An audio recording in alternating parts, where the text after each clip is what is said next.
A poor girl holds her mother's photo and asks a billionaire for help. "I need to buy medicine for my mommy." But when he looks, he shouts, "This woman saved my life." The November wind cut like a razor as Joel Marston adjusted his scarf, leaving Bellini's. He had dined alone, as he did every Wednesday. A ritual he kept religiously. A table in the back, a medium-rare filet mignon, a glass of expensive red wine. Always alone, always in control. At 38, Joel had achieved what many men would consider a successful life. Marston Consulting was a leader in corporate restructuring, and his signature on a contract was enough to calm nervous shareholders.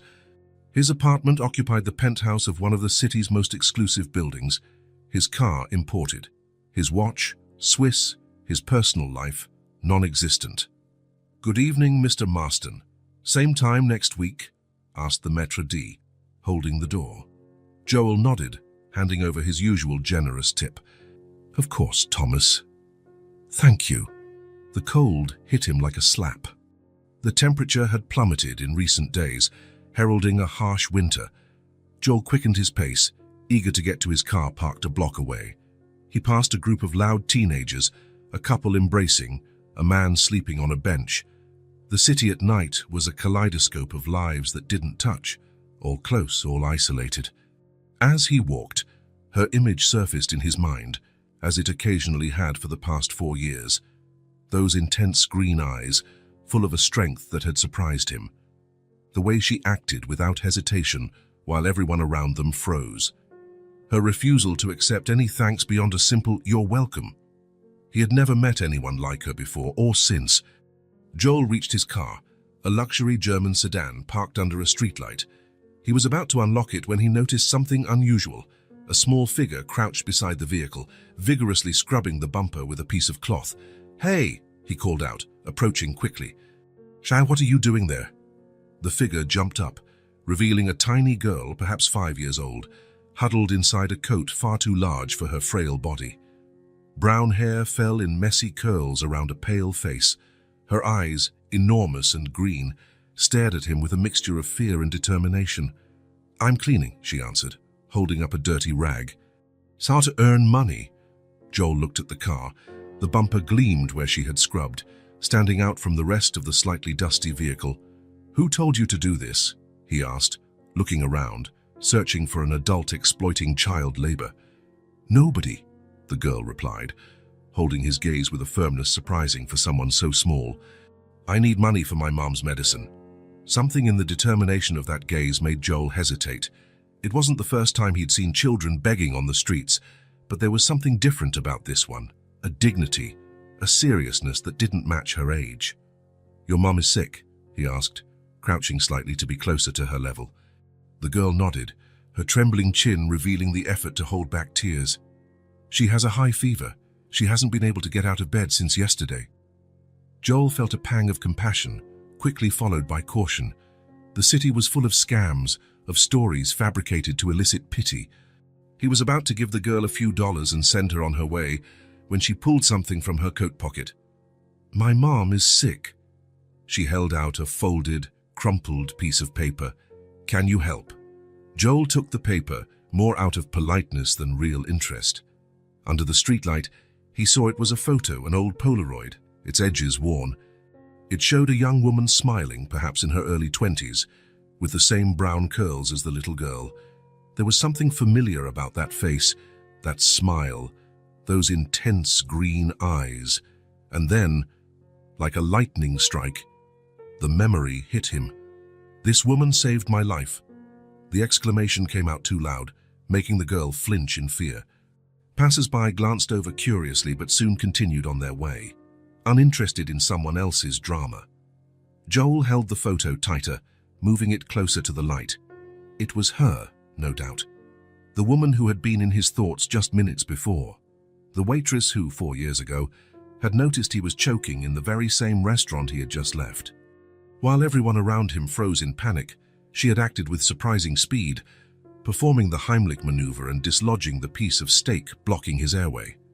He had only had time to thank her quickly, still catching his breath. She smiled, said it was nothing, and went back to work. There were no names exchanged, no conversation, no offers of money. Just that brief, intense moment, forever etched in his memory. For weeks, he thought about going back to the restaurant to find her again, to thank her properly. But life moved on. Weeks turned into months, and the moment passed. Still, her image never completely left him. Joel looked at the little girl again, now with new eyes. The same intense green eyes. The same rebellious curls, the same determined chin despite the fear. "Are you her daughter?" he asked, kneeling to her level. The girl nodded, a glimmer of hope appearing in her eyes. "My name is Lena," she said, extending a small hand in a surprisingly formal gesture. Joel took her fragile hand, a lump forming in his throat. "Nice to meet you, Lena. I'm Joel. Your mother. She really saved my life once. She saves everyone," Lena replied with the simplicity of a child. "But now she needs help." Joel looked at his watch. It was almost 10 at night. He had an important meeting the next morning. Documents to review, calls to make. "Where do you live?" he asked, surprising himself. Lena pointed vaguely to the east. "Far." "But I know the way." Joel made a decision that went against all his self-preservation instincts. "Let's go in my car. You can show me where it is." The girl's face lit up as if the sun had appeared in the middle of the night. "Really? You're going to help my mommy?" "Really," Joel replied, opening the car door for her. "Let's go." Lena got into the car with a mix of excitement and nervousness, her small fingers touching the soft leather of the seats as if it was something precious. Joel realized she had probably never been in a car like this. "You have to wear your seatbelt," he said, helping her buckle up.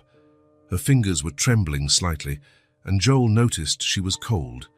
He turned the heat on full blast. "What's your mother's name?" he asked as he pulled out of the parking spot. "Marley," Lena replied, her eyes fixed on the window, guiding him.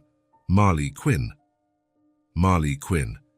He finally had a name for the face that had visited his thoughts for 4 years. Joel's car seemed out of place in the narrow streets Lena guided him through.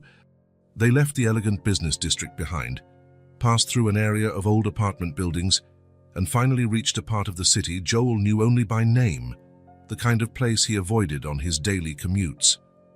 "It's there." Lena pointed to a worn-down brick building, 4 stories high with a poorly lit entrance. Joel parked, looking apprehensively at the surroundings. It wasn't exactly a dangerous neighborhood, but it was certainly far from prosperous. The kind of place where people lived on the edge, from paycheck to paycheck, rent to rent. "Which floor?" he asked, getting out of the car and helping Lena down.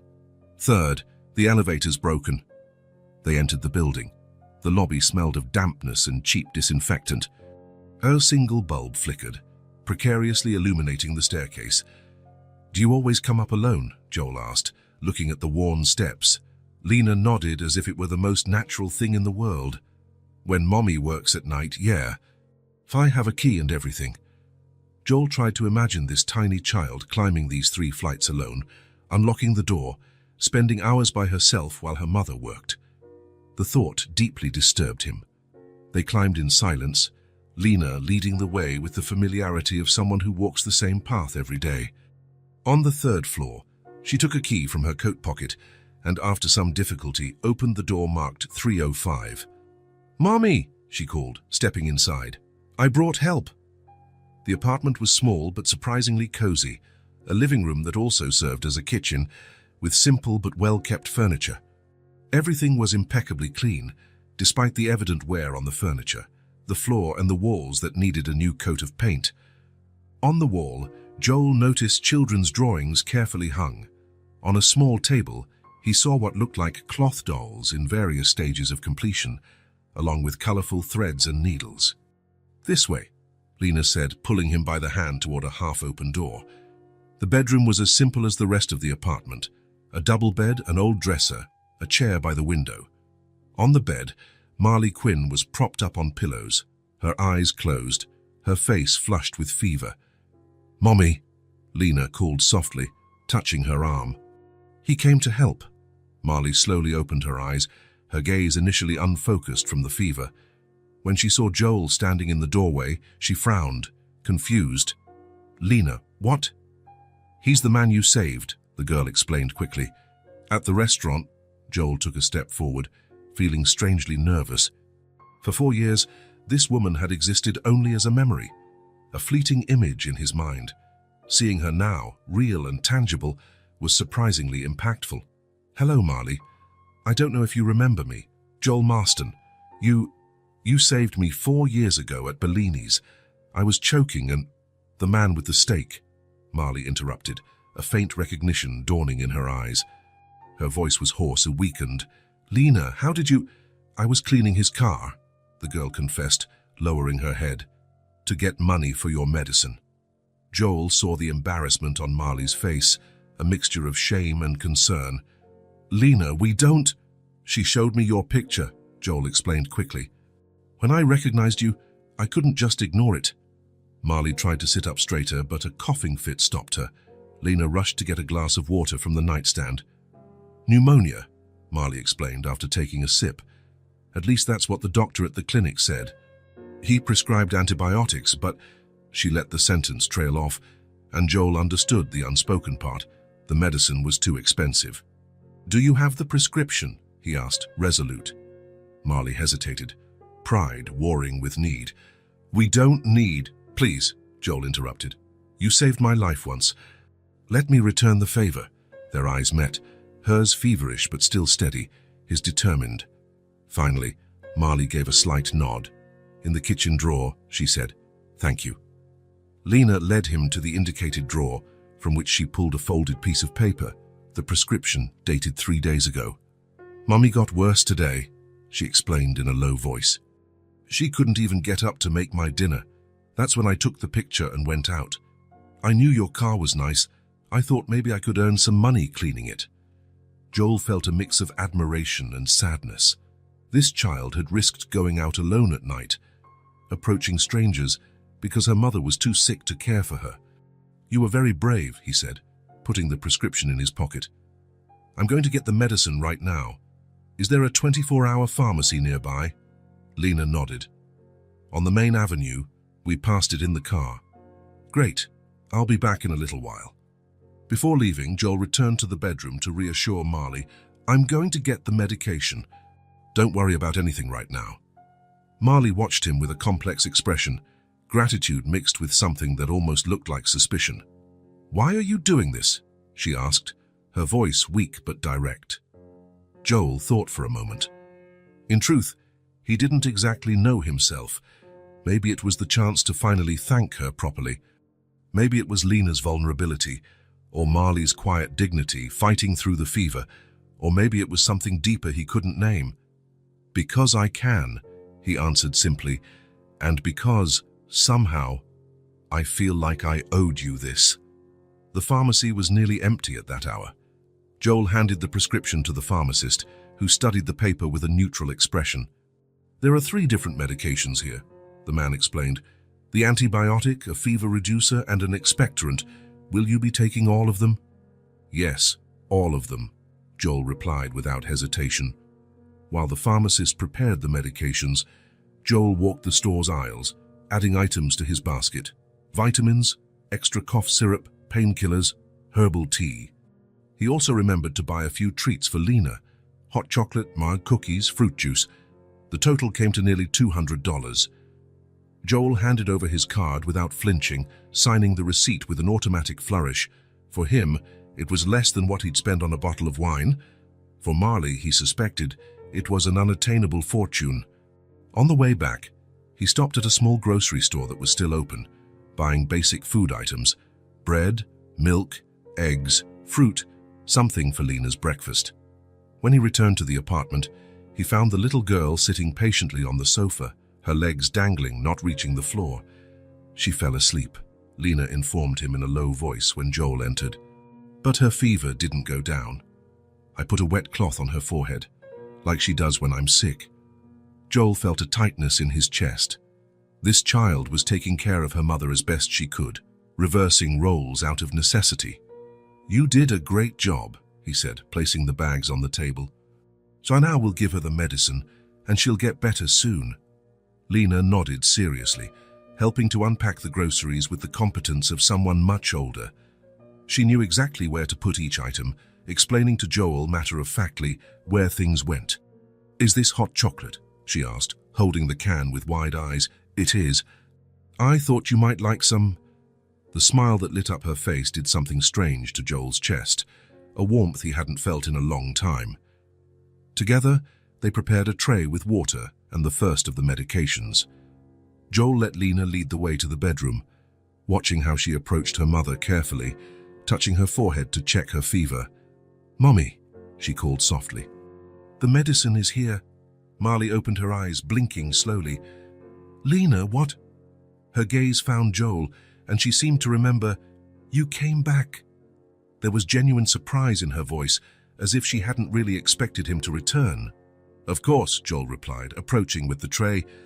"So I brought the medicine and a few things for you to eat." Marley tried to sit up, and Joel instinctively moved forward to help her, placing another pillow behind her back. She was hot, her skin burning with fever. "Thank you," she said, accepting the pill and the glass of water Lena offered her. How much was all this?" Joel shook his head. "Daz, don't worry about that. But I need to know how much." "Consider it a debt repaid," Joel interrupted gently. "You saved my life, Marley. Literally. Let me help now." She studied him for a long moment, her green eyes, so much like her daughter's, piercing his as if searching for something beyond the words. Finally, she nodded slightly.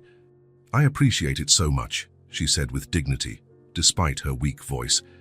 "It's not easy for me to accept help, but for Lena, I'll accept anything."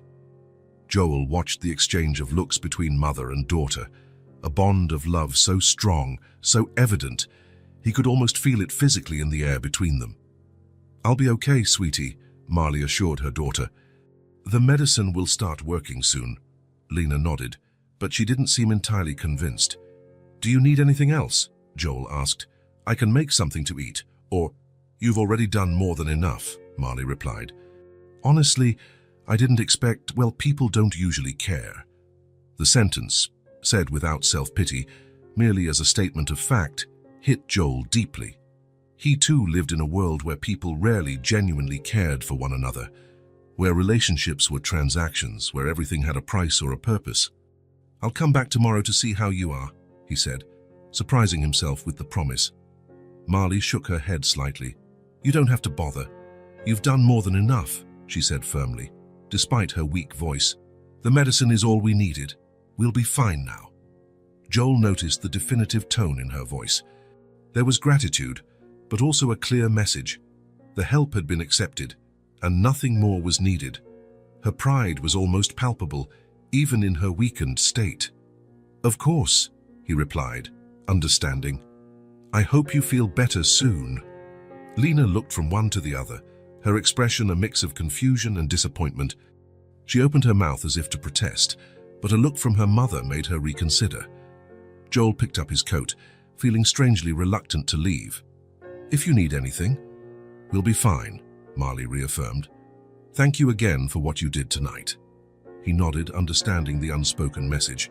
The moment of connection was ending, the door closing. "Bye, Mr.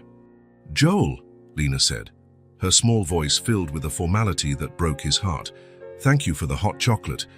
"You're welcome, Lena," he replied, smiling at the girl. "It was a pleasure to meet you." As he left the apartment, Joel looked back one last time. Lena was sitting on the edge of her mother's bed, holding her hand, talking softly. The apartment was small and simple, the furniture worn, the walls in need of paint. But there was a warmth there, a dignity, a love that made his own luxury apartment seem cold and empty in comparison. As he walked down the stairs, Joel thought about the strange turn his evening had taken. He had gone out for his usual lonely dinner, and now found himself involved in the lives of two strangers who somehow no longer seemed so strange. For the first time in a long time, Joel Marston felt something other than the controlled emptiness he called a life. And surprisingly, he was in no hurry to return to it. Joel's apartment seemed strangely empty when he finally got home, 42 floors above the city, with a panoramic view of the Central Park. Impeccable decor chosen by a renowned designer. Everything exactly as he had left it. Perfect. Controlled. Empty. He poured himself a whiskey and walked to the window. The city lights twinkled below like artificial stars. His kingdom, his success, his loneliness. He tried to review the documents for the next morning's meeting, but the words danced before his eyes without making sense. The image of Lena and Marley kept returning, the tiny girl cleaning his car in the cold night, the mother fighting a fever with quiet dignity. Annoyed with his own distraction, Joel closed the folder and drank the rest of the whiskey in one gulp. He needed to sleep. Tomorrow would be another day. Things would go back to normal. This unexpected encounter would just be a good deed to tell at some boring dinner party, an interesting story to impress some occasional date. But when he finally lay down, sleep wouldn't come. Joel stared at the ceiling, replaying the scene outside the restaurant. 4 years had passed since that woman saved his life. 4 years in which he continued his perfectly planned routine, building his empire, accumulating possessions that meant nothing to anyone, not even himself. And all this time, she had been there just a few miles away, struggling to raise a daughter alone, making cloth dolls to supplement her income, counting coins to buy medicine. The injustice of it bothered him deeply.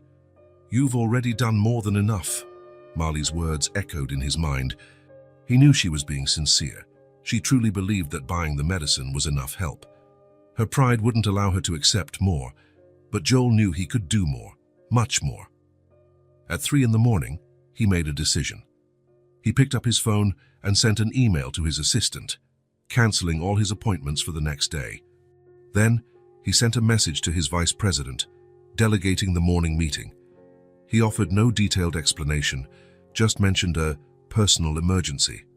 When the sun began to rise, Joel was already dressed in casual clothes, jeans and a sweater, so different from his usual suits.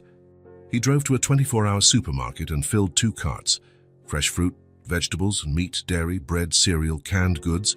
He added cleaning supplies, toilet paper, children's shampoo.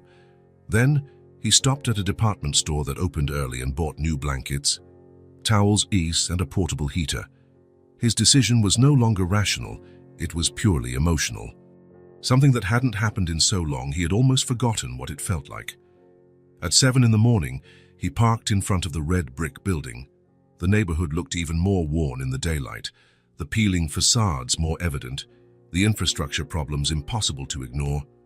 Joel carried the bags up the stairs, his heart pounding with each step, and not just from the physical effort. What would he say to Marley? How would he explain his return after the clear dismissal the night before? As he hesitated in the hallway, the door to apartment 305 flew open.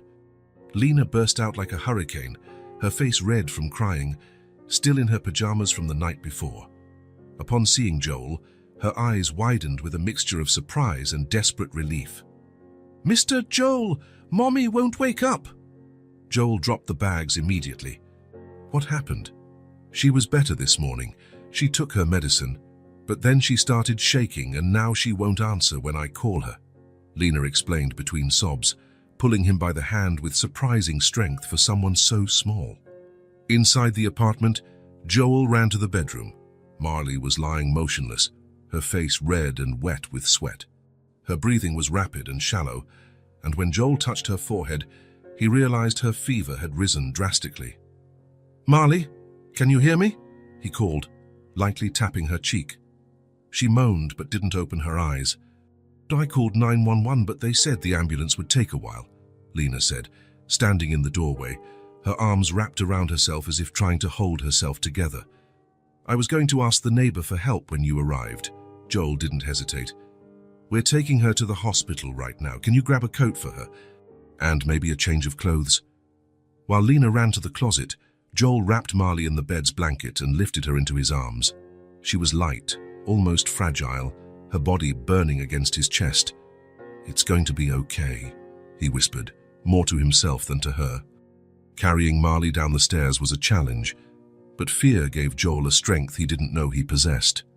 Lena followed close behind, carrying a small backpack with clothes and the medications.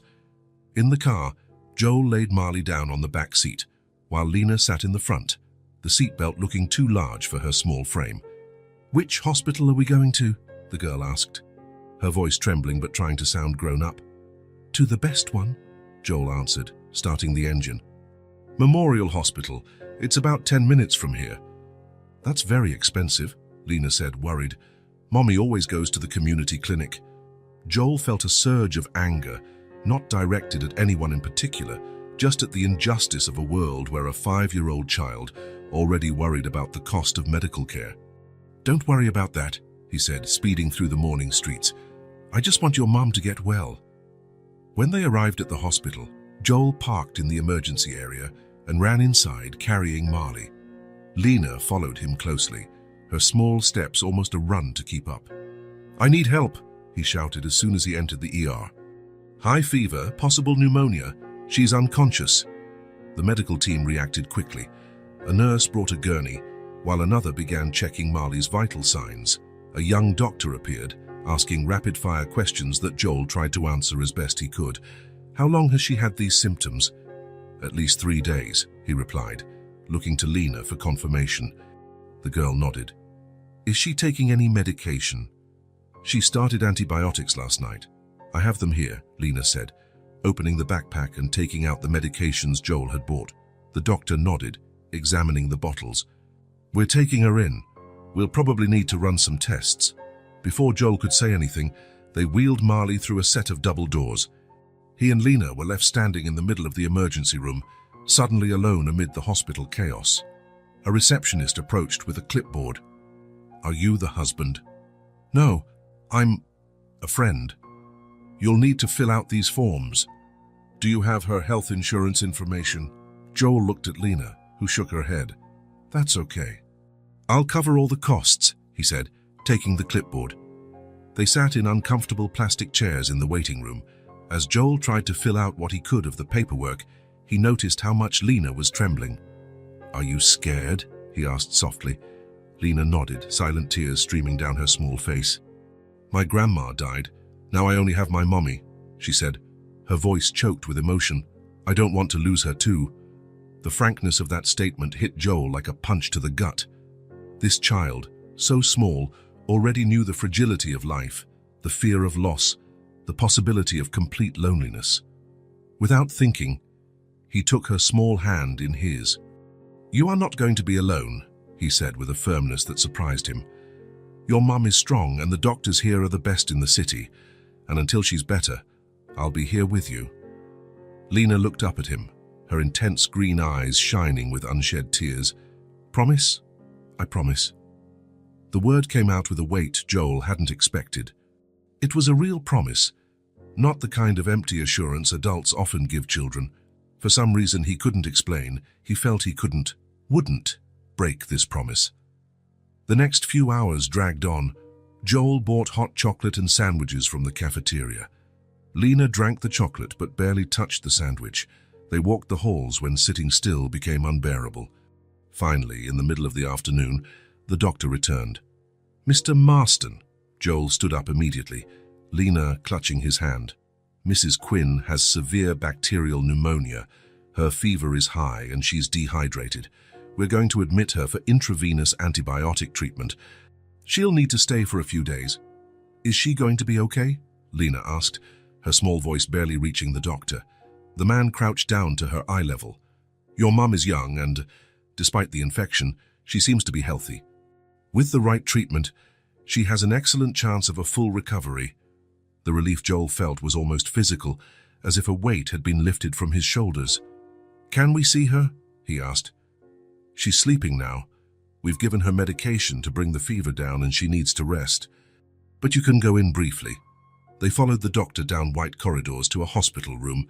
Marley was in the bed closest to the window, an IV line connected to her arm, monitors beeping softly beside her. Her face was less flushed, but she still had a worrisome pallor. Lena ran to the bedside, gently touching her mother's hand. It's going to be okay, Mommy, she whispered. We're here with you. Joel watched the scene, feeling simultaneously like an intruder and a part of that moment. It was strange how, in less than 24 hours, he felt so connected to these two people he barely knew. As evening fell, a nurse gently suggested they go home to rest, promising to call if there was any change. Joel looked at Lena, who looked ready to collapse from exhaustion but refused to let go of her mother's hand. "We can't go," the girl said, determined despite her fatigue. "What if she wakes up? She'll be scared all alone." Joel understood. Instead of insisting, he improvised. He pushed 2 armchairs from the waiting room together, making a small makeshift bed. He folded his coat into a pillow and asked a sympathetic nurse for extra blankets. "You can rest here," he told Lena, showing her the corner he had created. "I'll stay awake and watch over your mum. I promise I'll wake you if she stirs." Lena hesitated, but exhaustion won. She lay down on the joined chairs, curling up in the blanket. Within minutes, she was fast asleep, her small body finally surrendering to the day's emotional toll. Joel sat between Marley's bed and Lena's corner, feeling strangely at peace despite the circumstances. His important meeting, the unreviewed documents, the unreturned calls, none of it seemed to matter now. For the first time in years, perhaps since he became CEO of his own company, Joel Marston wasn't thinking about profits, contracts, or acquisitions. He was completely present in the moment, concerned only with the well-being of 2 people who, by a twist of fate, had entered his life. As he watched Lena's peaceful sleep and Marley's steady breathing, he felt something awaken within him, a purpose, a meaning he had lost somewhere on his journey to success. The image of the 2 of them, mother and daughter, simply wouldn't leave his head. And surprisingly, he didn't want it to. Marley's first week in the hospital established a pattern. Joel would arrive early, bringing clean clothes for Lena and something for her to eat besides hospital food. The doctor had explained that recovery would be slow. Marley's pneumonia was severe and required intensive care. She remained sedated most of the time, breathing with the help of oxygen. "Good morning, little one," Joel said, entering the waiting room where Lena had slept on the armchairs he'd pushed together to form a small bed. Lena rubbed her eyes, her messy hair pointing in every direction. "Did Mommy wake up?" It was always her first question. Joel smiled gently. "Not yet." But Nurse Rose said her vitals are improving. He handed her a sandwich and a juice box. "Breakfast?" Lena accepted without enthusiasm. For the first few days, she barely ate, too worried about her mother. Joel had learned he needed to be creative to get her to eat properly. "You know what I discovered?" he asked, sitting beside her. "That there's a secret diner in the hospital basement. They say it has the best hot chocolate in the city." Lena's green eyes lit up slightly. "Really?" "Absolutely. But we can only go after you finish this sandwich. Hospital rules." Lena bit into the sandwich, a small smile appearing at the corner of her mouth. Joel had already noticed how well she responded to little adventures, stories that transformed the grey reality of the hospital into something more bearable. "You always make that face when you're plotting something," she commented between bites. "What face?" Joel asked, genuinely surprised. "I like this." Lena furrowed her brow and raised an eyebrow, in a surprisingly accurate imitation of his expression. Joel laughed, a sound that seemed out of place in the hospital environment, but necessary. "I do not make that face." "Yes, you do. Every time you're about to tell me a story or take me somewhere, you're very easy to read. Big friend, big friend." The nickname had emerged on the 3rd day, when Joel had reached a teddy bear someone had left on a high shelf in the pediatric playroom. "Thanks, big friend," Lena had said, and the name stuck. The routine established itself naturally. In the morning, after breakfast, they would visit Marley briefly. Joel would hold Lena in his lap so she could see her mother and talk to her, even though Marley was rarely conscious enough to respond. "Tell her about yesterday," Joel would encourage, and Lena would tell her about the drawings she'd made, about the kind nurse who brought extra cookies, about the funny doctor with the dinosaur tie. Later, while Marley received medical care, Joel would take Lena on Little's expeditions around the hospital. They explored the inner garden, where they counted the birds visiting the feeders. They discovered a small library on the 2nd floor with a colorful children's section. They found an aquarium in the main lobby with tropical fish that Lena christened with elaborate names. "This bright blue one is Mr. Sparkles," she explained seriously. "And the striped yellow one is Professor Sunshine." Joel listened attentively to each name, each story Lena invented about the fish. He realized that, slowly, he was getting to know her personality, her vivid imagination, her surprising sense of humor for someone so young, her ability to find joy even in the most difficult circumstances. During lunch, they would sit in the cafeteria, where Joel would try to convince her to eat vegetables. "Broccoli are miniature trees," he explained one day. "The miniature giants eat them." Lena looked at him skeptically. "You're not a miniature giant. How do you know?" "Giants don't wear ties," she replied with impeccable logic, pointing to the tie Joel was still wearing from the day it all happened. Joel laughed, defeated by childish logic. It was the first time he'd seen her genuinely smile since Marley's admission. In the afternoon, when Lena got restless, Joel would improvise games, counting colored tiles in the hallway, I Spy with objects in the waiting room, collaborative stories where each added a sentence. "Once upon a time, there was a girl who had a magical cat," Joel began. "The cat could talk, but only when the moon was full," Lena continued. "One night, the cat said, 'I have an important secret to tell you.'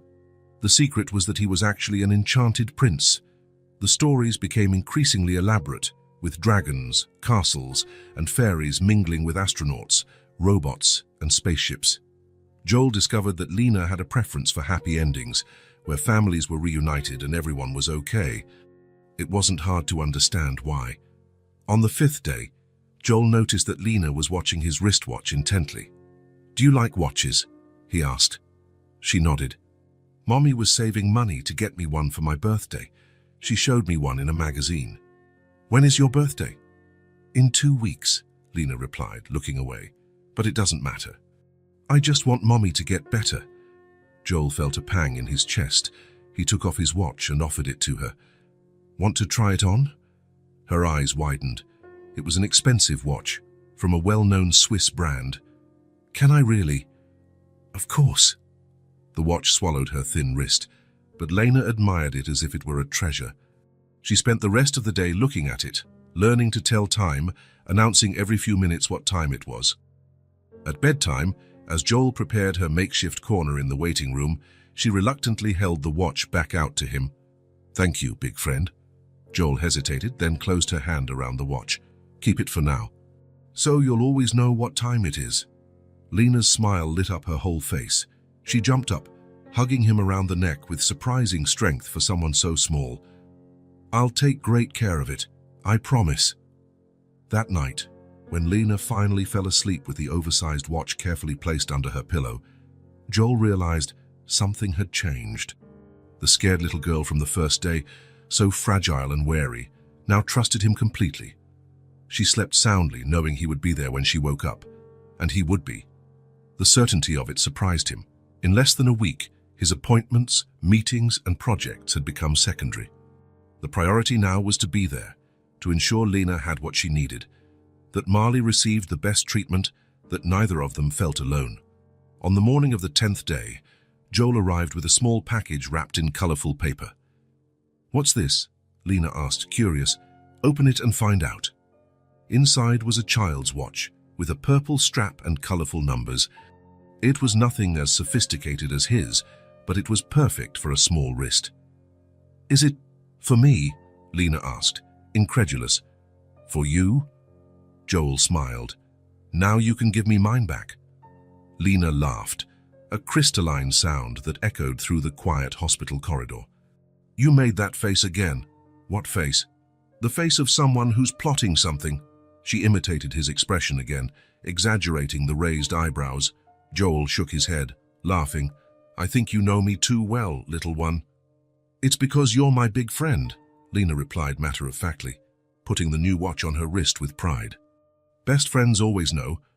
Joel felt something warm expand in his chest. Best friend, it was a title he never expected to receive, especially from a 5-year-old. But there, in that hospital corridor, after 10 days of sleeping in uncomfortable chairs, eating cafeteria food, telling stories, and playing improvised games, he realized that was exactly what he had become. He was no longer a stranger trying to help. He wasn't just the man her mother had saved years ago. He was Lena's big friend, someone she trusted, someone who was part of her life now, and somehow, she had also become an essential part of his life, a part he didn't know was missing until he found her. "Good news," announced Dr. Lawson, looking over his reading glasses. "The results of the latest tests are promising. We can start planning for Mrs. Quinn's discharge at the end of the week." Joel felt relief wash over him like a warm wave. Beside him, Lena squeezed his hand tightly. "Does that mean Mommy is coming home?" she asked, her green eyes shining with hope. "Exactly," the doctor confirmed, smiling at the girl. "She'll still need care, lots of rest and medication, but she can recover at home." After 2 weeks in the hospital, the news seemed almost unreal. Joel watched Marley through the room's doorway. She was sleeping peacefully, without the oxygen mask for the first time since being admitted. The color had returned to her face, and her breathing, once so labored, now flowed naturally. "Should we tell her?" Lena was already pulling Joel toward the room. "Let her rest a little longer," he suggested gently. "And how about we take advantage of the day to do something special, just the two of us?" Lena's face lit up at the idea.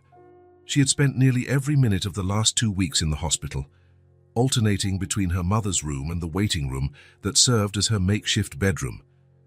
The hospital cafeteria waiting room routine was starting to weigh on her, even with all the games and stories Joel invented to distract her. "So how can we go to the park?" she asked, almost in a whisper, as if it were too big a request. "The park is just the beginning," Joel replied, smiling. "Today is a day just for you." The morning was perfect. Blue sky, bright sun, a gentle breeze that rustled the colorful autumn leaves. After checking with the nurses that they could be gone for a few hours, promising to keep his phone on at all times, Joel and Lena set off on their little adventure. The city's main park was bustling with families enjoying the good weather. Children ran, dogs barked happily, couples walked hand in hand. Joel watched as Lena took it all in with wide eyes, as if seeing colors for the first time after weeks in black and white. "Where should we start?" he asked. Lena looked around, undecided by so many possibilities. Then she pointed decisively at a huge spiral slide. There. For the next 2 hours, Joel rediscovered the park through Lena's eyes. Every slide was an adventure, every swing a chance to touch the sky with your feet, as she explained.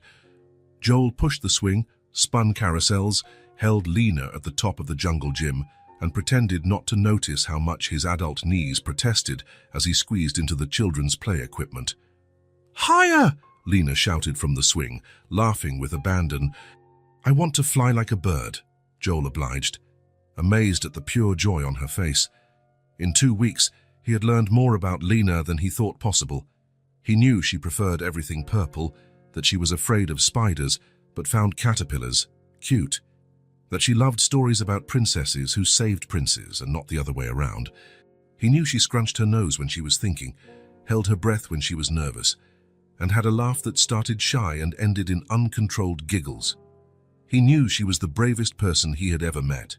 "I'm hungry," Lena finally announced, after conquering the slide for the 10th time. Joel pretended to consider deeply. What could we possibly eat on such a special day? A sandwich, salad? Lena rolled her eyes. "Ice cream, of course. Ice cream before lunch." Joel's eyes widened in fake shock. "I don't think your mum would approve." "She'll never know," Lena whispered with a conspiratorial wink. "It'll be our big friend's secret." Joel laughed. "Who taught you to negotiate like that?" "Mummy," Lena answered promptly. "She says we always have to try to get what we want in life." Something in the simplicity of the statement touched Joel deeply. Marley, with all her challenges, was raising a strong, determined, and joyful daughter. It was a kind of wealth his own father, with all his money and power, had never managed to provide. "Ice cream it is," he agreed, taking her hand, "but we eat something healthy afterward. Deal?" "Deal!" The nearest ice cream shop was small and cozy, with a bell that chimed when they entered. Lena's eyes widened at the dozens of colorful flavors displayed in the refrigerated counter. "Can I pick anyone?" she asked, pressing her hands against the glass. "Anyone," Joel confirmed, "and you can have a double scoop." If possible, her eyes grew even wider. "A double, for real?" Joel nodded, smiling at her excitement. Something as simple as a 2-scoop ice cream cone seemed to Lena the height of luxury. After a serious deliberation that lasted almost 10 minutes, including requests for samples of 3 different flavors, Lena finally decided mint, chocolate chip, and strawberry. Joel chose vanilla with caramel sauce, which made Lena wrinkle her nose. "Vanilla is so always boring," she declared. "It's a classic," Joel defended. "Sometimes the simplest things are the best." Sitting at a small table by the window, they watched people pass by as they enjoyed their ice cream. Lena had a smudge of chocolate at the corner of her mouth, but she looked so happy that Joel didn't have the heart to point it out. "Big friend?" she called, suddenly serious. "Yes? Thanks for today. It's the best day I've had since Mommy got sick." Joel felt a lump in his throat. "The pleasure is all mine, little one. When Mommy comes home, are you still going to visit us?" The question caught Joel by surprise. He hadn't thought much beyond Marley's recovery. Focused as he was on the day-to-day hospital life, the idea of not seeing Lena and Marley regularly created a strange emptiness in his chest. "If you want me to, of course I will." Lena nodded, satisfied. "I want you to, and Mommy will want you to too, even if she pretends she doesn't."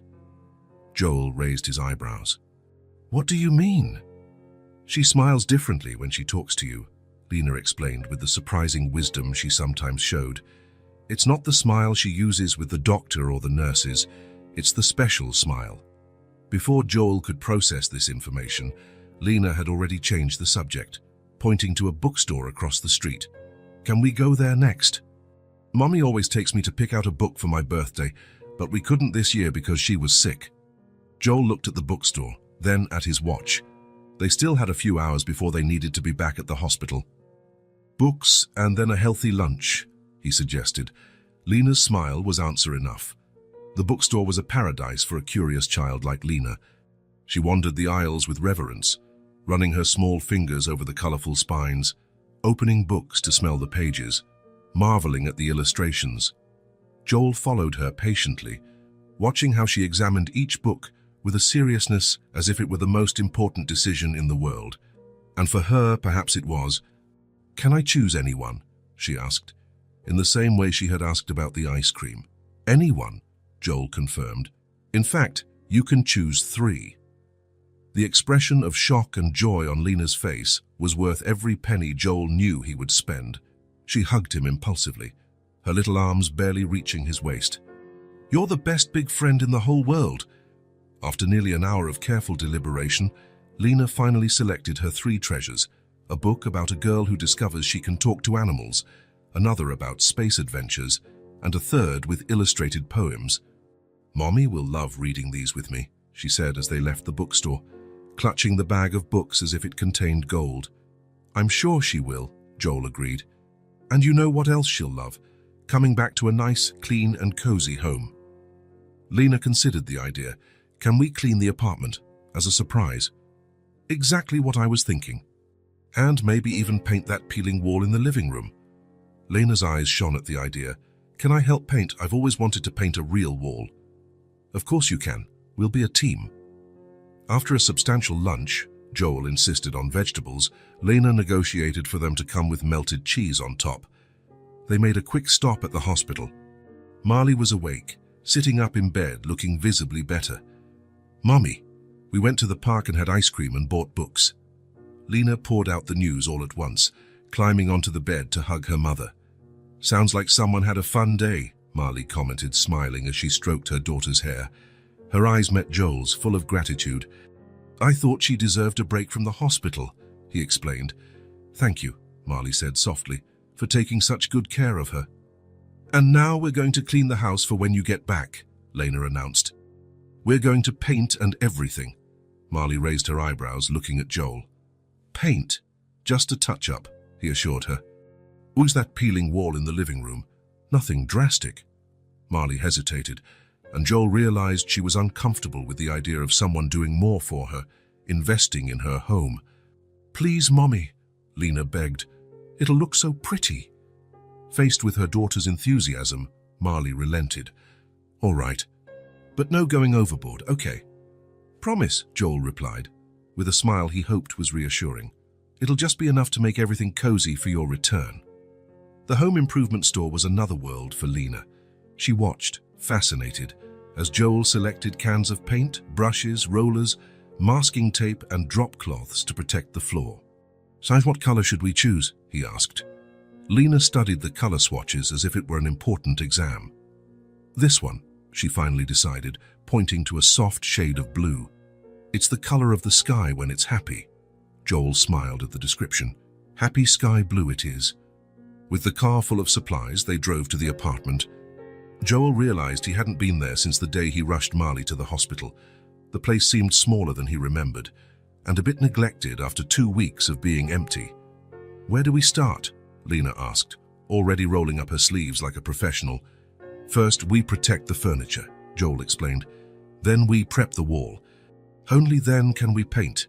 They worked together like a well-oiled team. Joel taught, Lena learned quickly. He lifted her to reach the higher spots. She took care of the lower parts. Between tasks, they invented stories about what the stains on the old wall looked like.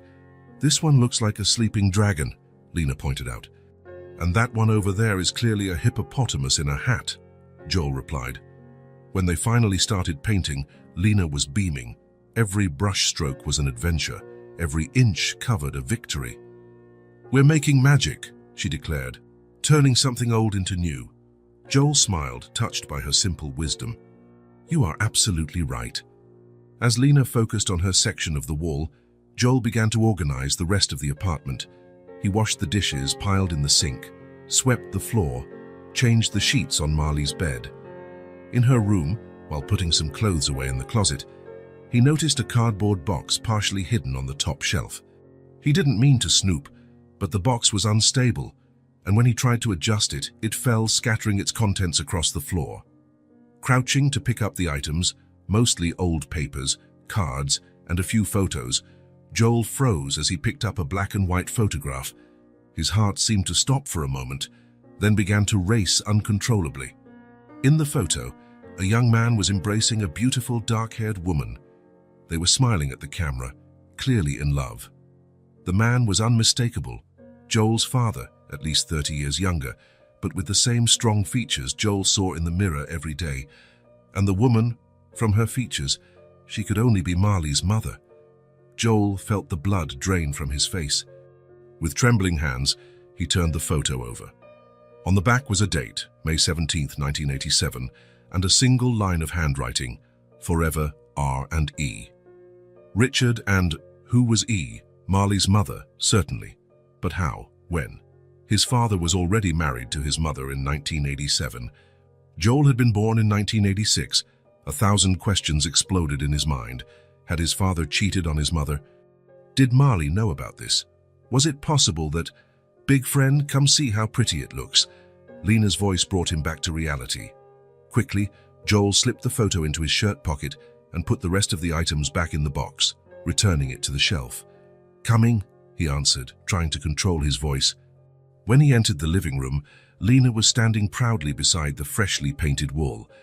The happy sky blue had transformed the room, making it brighter and more welcoming. "Isn't it perfect?" she asked. "Radiant." Joel forced a smile, trying to push away the turmoil in his mind. "Absolutely perfect." Lena tilted her head, observing him with those perceptive green eyes. "Sounds you're making a weird face." "I'm just tired," he lied. "Painting is hard work." She didn't seem entirely convinced, but accepted the explanation. "Can we get Mommy's room ready now? I want it to be really nice for when she comes back." Joel nodded, the photo burning in his pocket like a dangerous secret. The resemblance between Lena and his father, which he had never noticed before, now seemed glaring. Was it possible that Lena was... "Big friend, are you coming?" Lena was already in the hallway, waiting for him. "I'm coming," Joel replied, pushing the questions to the back of his mind. Today was a day for Lena, and he wouldn't let anything, not even a potentially devastating revelation, ruin it. But as he followed the girl down the hall, a certainty formed in his heart. He had to find out the truth, no matter how painful it might be. Marley's discharge day arrived with a cloudy sky and a light drizzle that painted the city in shades of grey.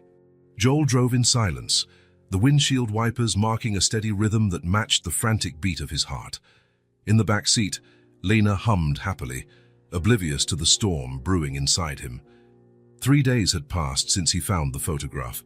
3 days of sleepless nights, of researching his father's past, of connecting dots he never knew existed. 3 days of carrying a secret that weighed like lead in his pocket, literally, as the photo hadn't left it since. "Big friend, you're very quiet," Lena observed, leaning between the front seats. "Are you sad?"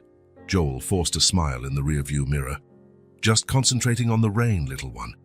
I'm happy your mom is finally coming home." "Me too." So I made a surprise for her. I drew a picture and hid it under her pillow. "She's going to love it," Joel replied automatically as he parked in front of the hospital.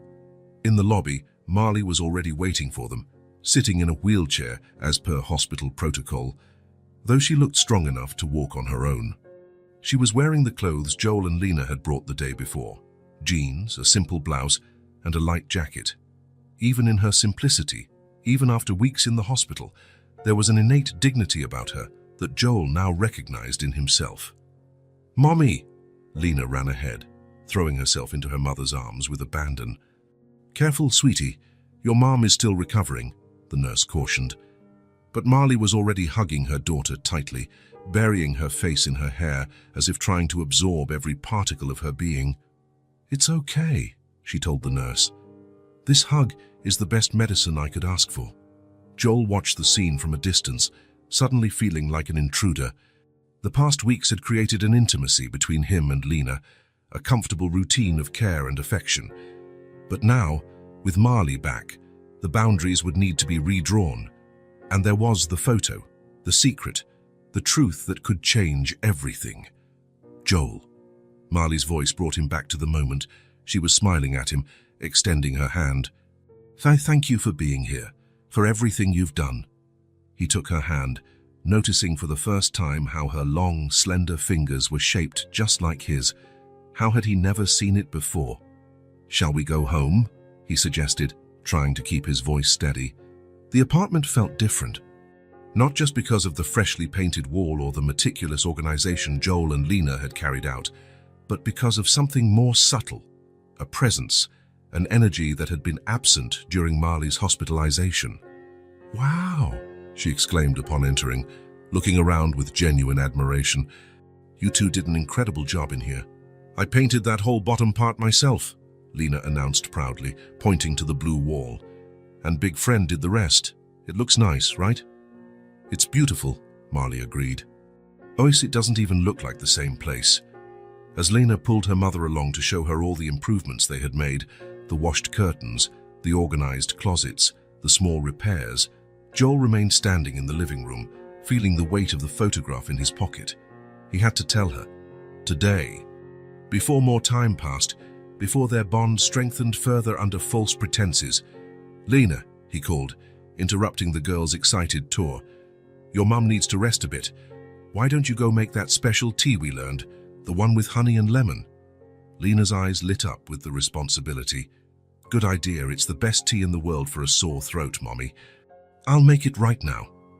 When the girl disappeared into the kitchen, Marley looked at Joel with a curious expression. "You seem tense," she observed. "Is everything okay?" Joel hesitated, then gestured to the sofa. "Can we talk for a minute?" They sat with enough distance between them for Joel to observe her reactions. Carefully, he took the photograph from his pocket and held it out, saying nothing. Marley took the photo, confused at first. Then, as she recognized the image, her face went pale. Her eyes lifted to meet Joel's, full of unasked questions. "So where did you—" "I found it when we were cleaning the apartment," he explained, keeping his voice low so Lena wouldn't hear from the kitchen. "It was in a box in your closet." Marley looked at the photo again, running her fingers over the worn surface as if trying to connect with the past captured there. "This man," Joel continued, with a calmness he had mentally rehearsed dozens of times, "is Richard Marston, my father." The silence that followed seemed to have a substance of its own, dense and heavy between them. Joel could hear Lena humming in the kitchen, the clinking of spoons against mugs, everyday sounds that contrasted with the magnitude of the moment. Finally, Marley took a deep breath and nodded slightly.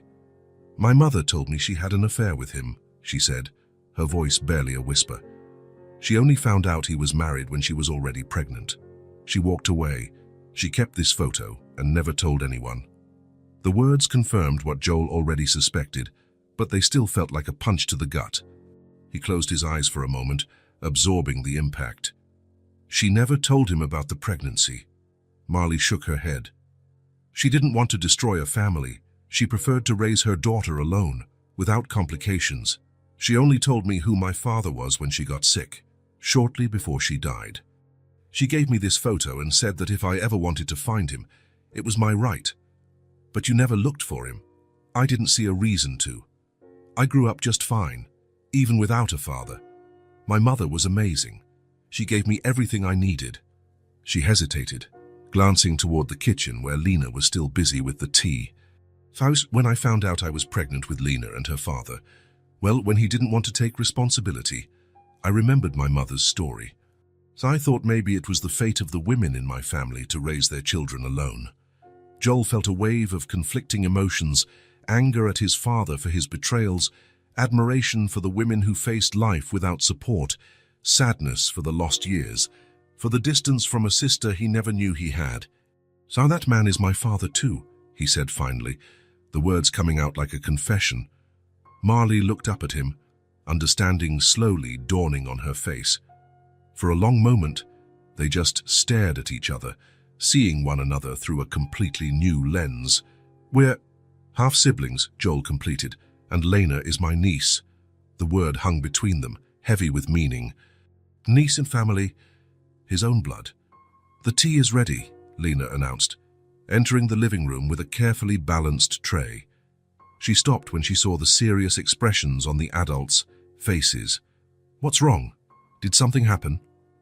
Marley quickly put the photo away and smiled at her daughter. "Nothing, sweetie. We were just talking about grown-up stuff. Boring stuff then?" Lena concluded, placing the tray on the coffee table. "I made the tea exactly how Big Friend taught me. 3-minute steeping, 1 spoonful of honey, and a little bit of lemon." Joel watched the girl, his niece, with new eyes. The same green eyes as her mother, the same chin shape he recognized from his own childhood photos. How had he not seen it before? "It looks perfect," he said, his voice slightly hoarse, as Lena served the tea, chattering about how she would take care of her mom now that she was home. Joel and Marley continued to exchange meaningful glances. There was no anger, no accusation, just the mutual understanding that the chance encounter that brought them together was no chance at all. It was blood calling to blood. It was a circle closing. It was years of silence finally being mended. "Big Friend, are you having dinner with us tonight?" Lena asked, handing him a cup of tea. Joel looked at Marley, a silent question in his eyes. She nodded almost imperceptibly. "Yes, little one," he replied. "I think we have a lot to talk about."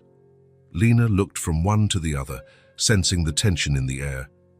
"You two we have a secret, faces." Marley exchanged a look with Joel. There was a question in that look, a decision to be made. Joel nodded gently. "Lena," Marley began, patting the sofa beside her, "come sit here with us. We have something important to tell you." The girl obeyed, her green eyes attentive, sensing the seriousness of the moment. "Remember when we talked about Mommy's mommy? Your grandma you never met?" Lena nodded. "She's in heaven." "You said she was very brave." "That's right," Marley agreed, taking out the photo she had put away and holding it carefully. "This is a picture of her when she was young." Lena examined the image, curious. "She was pretty. Who's the man with her?" Marley took a deep breath. "This man is Joel's father." The girl frowned, confused. "Tamarik Friend's dad?" "Yes," Joel replied, keeping his voice calm despite his racing heart. "And he's also your mommy's father." Lena looked from the photo to the adults, her small face a mixture of confusion and concentration as she tried to process the information. "Does that mean," she began slowly, "that Mommy and Joel are brother and sister?" Marley completed gently. "Half-brother and sister, actually. They have the same dad but different mums." Lena's eyes widened. understanding finally dawning. So, if you're brother and sister, that means big friend is my uncle, Joel said, the word sounding both strange and perfectly right on his lips. I'm your uncle, Lena. A moment of silence as the girl processed the revelation. Then, suddenly, her face lit up with a smile so radiant it seemed to illuminate the entire room. I have an uncle, she exclaimed, jumping off the sofa in pure joy. A real uncle. The reaction was so pure, so uncomplicated, that Joel felt a lump in his throat. For Lena, there were no complexities, old heartaches, or painful secrets. There was only the simple joy of discovering that her big friend was, in fact, family. That explains why you have the same nose, she continued, looking from one to the other with new understanding, and the same way of smiling with just one side of your mouth. Joel and Marley looked at each other, surprised, having never noticed these similarities. Gertie, and that's why you showed up to help us, Lena concluded, as if everything finally made sense in her world. Because family always helps each other, even when they don't know their family. The innocent wisdom of the observation struck Joel and Marley simultaneously. There was a profound truth in the child's words, a connection that existed even before it was acknowledged. Does this mean you'll always be with us? Lena asked, her eyes shining with hope. Joel smiled, touched by the simplicity and depth of the question. Yes, little one, we're family now. I knew it, Lena exclaimed, clapping her hands with joy. I always knew you were special. In a sudden movement, she threw herself into Joel's arms, hugging him with all the strength her small arms could muster. Uncle Joel, she tried out, testing the words as if tasting a new flavor. I like you very, very much. Joel hugged her back, an overwhelming emotion taking hold of him. The simplicity of a child's love, so direct, so pure, touched him deeply. I like you very much too, little one, he replied, his voice thick with emotion. Marley watched the scene with tears in her eyes, a hand covering her mouth to stifle her emotion. When Joel looked up at her, he saw in those eyes so much like his own, a mixture of gratitude, relief, and something more, something new beginning to grow between them. A sibling connection, long denied, finally acknowledged. The Marston mansion stood on the hill like a monument to wealth and power.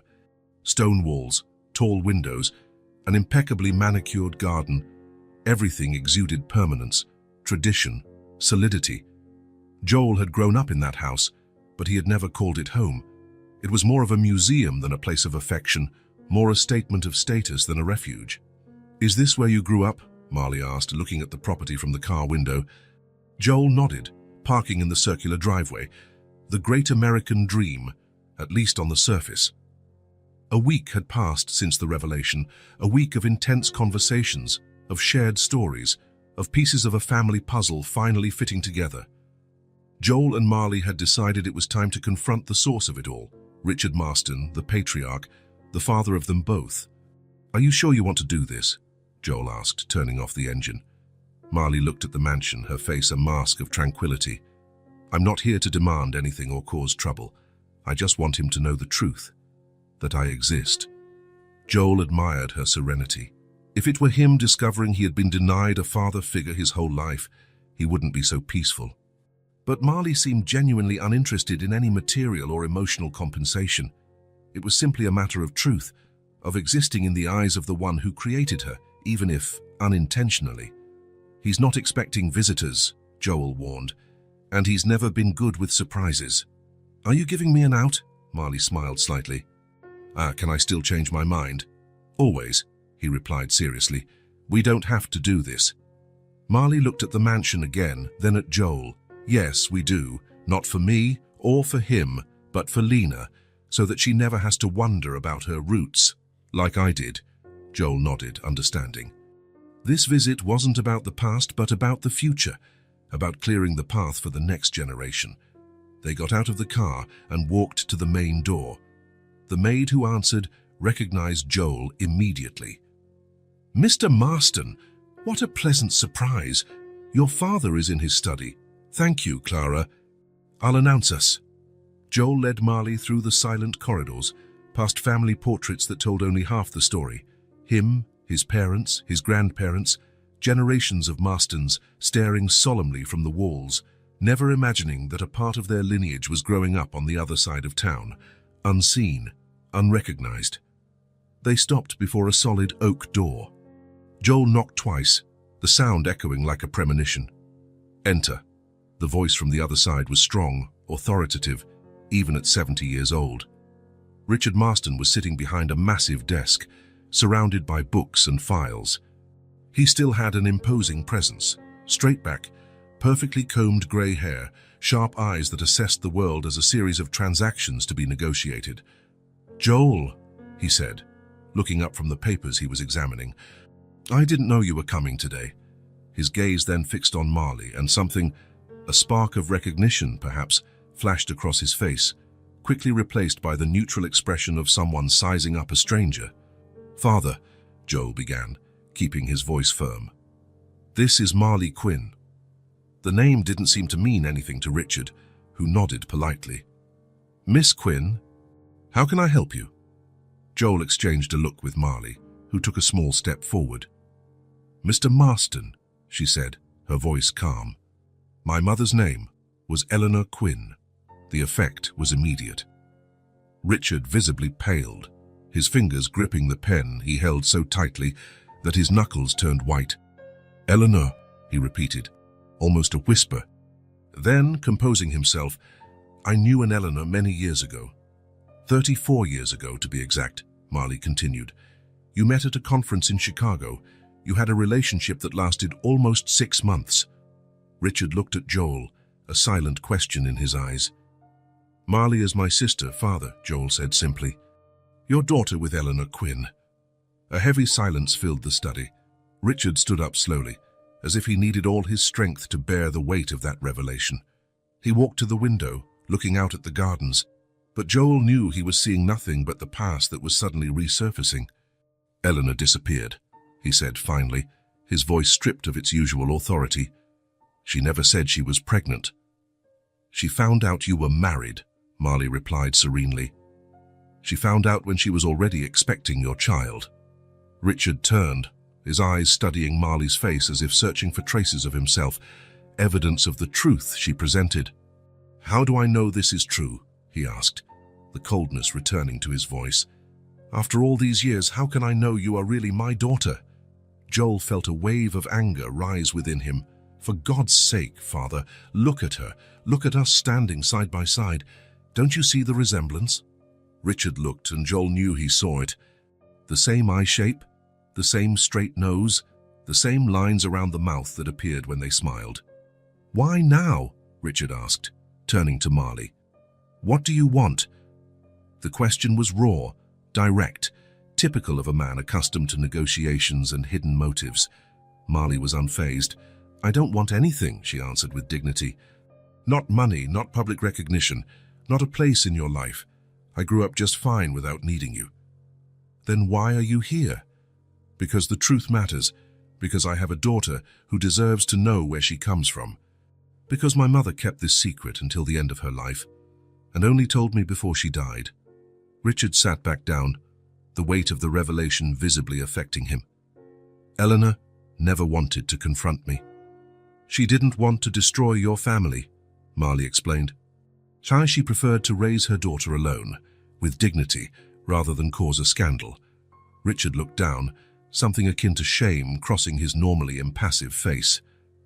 "A remarkable woman," he murmured. "Yes," Marley agreed. "She was." Joel watched the scene with a mix of emotions. Anger at his father for his cold reaction, pride in Marley for her serenity, relief at finally bringing to light a secret buried for decades. "And your daughter?" Richard asked suddenly. "How old is she?" 5, Marley replied. "Her name is Lena. My granddaughter." The words sounded strange on Richard's lips. "Yes." "And Joel's niece." Richard looked at his son, an unasked question in his eyes. "We're a family now, father," Joel said firmly. "Marley, Lena, and me. Chance brought us together, and blood confirmed what we already felt." "And you want me to—" "We're not asking for anything," Marley interrupted. "We only came because the truth deserves to exist. What you do with it is your choice." Richard Marston, the man Joel had known as infallible, unshakable, suddenly seemed old and vulnerable before Marley's simple integrity. "I would like to meet her," he said finally. "Your daughter, if you'll allow it." Marley nodded slightly. She would be happy to have another grandfather. When they left the mansion, the sun was beginning to set, painting the sky in shades of orange and red. Joel felt as if a weight had been lifted, not completely, but enough to breathe more freely. "Are you okay?" he asked Marley as they got into the car. She looked one last time at the imposing house, then smiled. "I'm at peace," she answered simply. "The truth exists now, that's all I wanted." As they drove down the hill, leaving the Marston mansion behind, Joel thought about how the past and present had intertwined in unexpected ways, creating new paths for the future. A future where his niece would grow up knowing all her roots, where secrets would no longer cast shadows over the next generations. A future where the truth, finally, could exist in the light of day. Spring arrived like a perfect metaphor. The winter had been long and difficult, Marley's illness, the weeks in the hospital, the revelations about the past.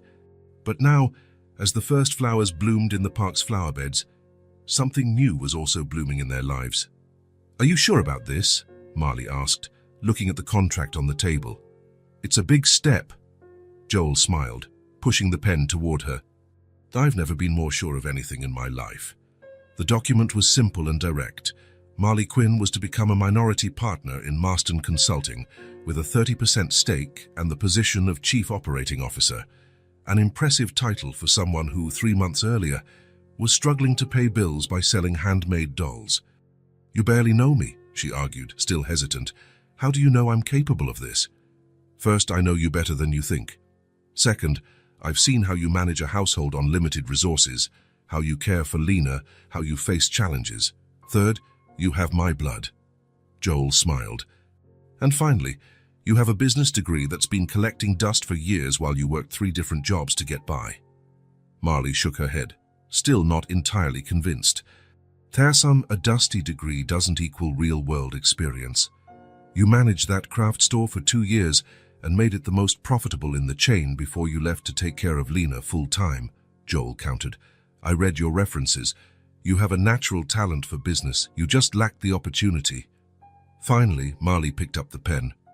Her hand trembled slightly, but her signature came out firm and decisive. "Welcome to the family business, partner," Joel said, formally extending his hand, but with a warm smile. Marley shook his hand, laughing. "This is so surreal." "What's surreal?" asked Lena, entering the room with a colorful book under her arm. At 5 years old, she had a knack for showing up at important moments. "Your mom works with me now," Joel explained. "She's part of the company." Lena's eyes widened. "Does that mean you're going to work together every day?" "Exactly," Marley confirmed, placing the signed contract in her briefcase. "And it means we can get an office closer to home now," Joel added. "I'm thinking of opening a branch here in the neighborhood." This was news even to Marley, who looked at him in surprise. "Really?" Joel shrugged, as if it were no big deal. "The building on Palmer Street is for sale. It's in a good location, has enough space for a small team, and it's 5 blocks from here." "And 3 blocks from my school," added Lena, who had clearly memorized the neighborhood's geography. Joel winked at her. "Exactly. That makes it easier for your mom to pick you up after school." In truth, the decision to open an office in that neighborhood was about more than convenience. In recent months, Joel had spent so much time in Marley and Lena's small apartment that his own penthouse downtown felt more and more like an empty shell, a transient space. Here, in this simple but welcoming neighborhood, he had found something he had been searching for without knowing it, a sense of belonging. The routine settled in with surprising ease. Marley, always an early riser, took to arriving at the main Marston Consulting office early. The employees, initially curious about the new director who shared the founder's last name, soon came to respect her for her work, not her family connection. Joel divided his time between the main office and the new neighborhood branch, which had become a sort of incubator for social projects he had always wanted to implement, but never found a place for in the company's traditional structure. Sunday mornings became sacred, leisurely breakfasts at Marley and Lena's apartment, with pancakes, fruit, and laughter. Sometimes, Joel would fall asleep on the couch after dinners that stretched into long conversations. Other times, Marley would visit him downtown, admiring the view from the penthouse apartment while they discussed business strategies. They were a makeshift family, built not on traditional conventions but on daily choices, small moments of connection, decisions to be present even when it wasn't required. "He's nervous," Joel commented, watching from the window as the black car parked in front of the building. Marley came closer, following his gaze. "You can tell by the way he's adjusted his tie 3 times before getting out of the car." Richard Marston, always impeccably dressed, seemed out of place in this simple neighborhood. He carried a package wrapped in colorful paper and looked at the building as if assessing its structural stability. "I think this is the first time he's visited a place like this since never," Joel observed. "Do you think this is a good idea?" Marley asked, concern evident in her voice. "Introducing him to Lena like this?" Joel understood her hesitation. There was so much at stake: Lena's innocence, the complex family past, Richard's difficult personality. "He's trying," he finally replied, "in his own way. And Lena deserves to know all her grandparents, even the complicated ones." The doorbell rang. Lena, who was coloring at the kitchen table, looked up curiously. "Who is it?" she asked. Marley took a deep breath. "It's a family member who came to meet you. Someone very special." Joel opened the door. Richard stood in the hallway, stiffer than ever, the gift in his hands like a shield. "Father," Joel greeted. "Come in." Richard took 2 steps inside and stopped, his eyes scanning the apartment. Joel could imagine what he was seeing, the small but cozy space, so different from the cold mansion where he had raised his son. Lena's drawings hanging on the wall, the plants on the windowsill, the books piled in the corner of the room. A home, not just a place to live. "Thank you for the invitation," Richard said formally. Marley approached, extending her hand. "Welcome to our home." There was a nobility in her simplicity that seemed to unsettle Richard. He shook her hand with genuine respect. "I brought something for your daughter," he said, indicating the package. At that moment, as if on cue, Lena appeared in the kitchen doorway. She was wearing a purple dress, her favorite color, and she observed the visitor with casual curiosity. "Hello," she said, approaching without shyness. "I'm Lena. Are you Uncle Joel's friend?" Richard looked at Joel, then at Marley, momentarily speechless. It was probably the first time in decades that someone had left him without a response. "This is Richard," Marley introduced gently. "He's Joel's father, and he's also my father." Lena processed the information with the simple, direct logic of a child. "So you're my grandpa?" The word hung in the air, laden with a weight the girl couldn't comprehend. Grandpa, a title that carried untold stories, past choices, blood connections that transcended time. "Yes," Richard finally answered, his voice softer than Joel had ever heard it. "I am your grandfather," Lena smiled, completely oblivious to the emotional complexity of the moment. "Cool. I've never had a grandpa before. What's in the package?" Richard knelt, bringing himself to her level, another gesture Joel had never seen him make, and held out the gift. "Share something I thought you might like." Lena opened the package with the excitement typical of her age. Inside was a beautiful, well-preserved antique doll with dark hair and green eyes, dressed in carefully hand-sewn clothes. "It belonged to your grandmother," Richard explained. "Joel's mother. She kept it all these years." Joel felt a lump in his throat. He never knew his mother had kept that childhood doll. It was a surprisingly sentimental gesture from Richard, almost a silent acknowledgement that the new generation deserved a connection the previous ones had lost. "She's beautiful," Lena whispered, hugging the doll carefully. Then, to everyone's surprise, she approached Richard and hugged his legs. "Thank you, Grandpa." Joel saw something he never imagined he would witness, his father's eyes welling up, his rigid posture momentarily broken by a child's spontaneous hug. The dinner was surprisingly pleasant.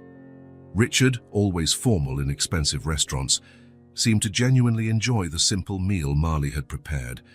He complimented the food, asked Lena questions about school, and listened with interest as Joel explained the company's new projects. It was as if, by entering that small apartment, He had left behind the weight of being Richard Marston, the tycoon, and could simply be Richard, the father, the grandfather.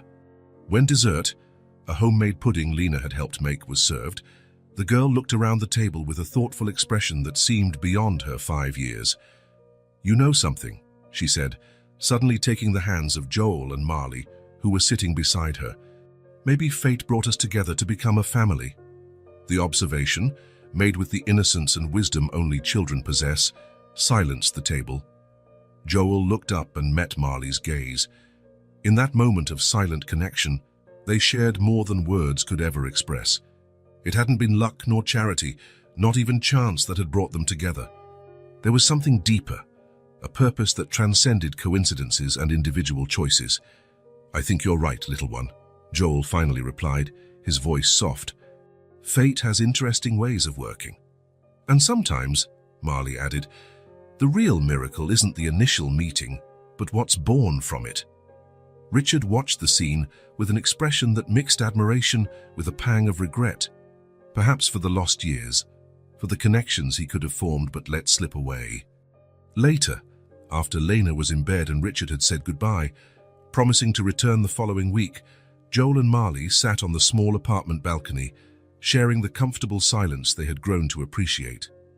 "I never imagined my life could change so much in such a short time," Marley commented, looking at the stars that stubbornly shone through the city's light pollution. "Me neither," Joel agreed. "It's funny how we spend years building careers, accumulating things, following routines, and then, suddenly, something happens, and we realize none of that was really important." "What is important then?" she asked, turning to face him. Joel smiled, feeling a peace he had unknowingly searched for his whole life. "This being here. Belonging. Having people to care about more than yourself." Marley nodded, understanding perfectly. "A real new beginning." "Exactly," Joel agreed. "Or not just a new chapter, but a new way of being." As the night wore on and the city gradually quieted, the two remained side by side, united not only by the blood they shared, but by something equally powerful, the conscious choice to be a family, to build something together that neither of them could have created alone.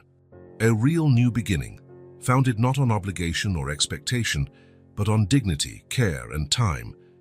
The kind of new beginning that is built day by day, choice by choice, moment by moment. The kind of new beginning that, with any luck, lasts forever. If this story touched your heart, subscribe to the channel and turn on notifications so you don't miss the next ones. Leave a like, because it helps this story get recommended to more people. See you in the next story.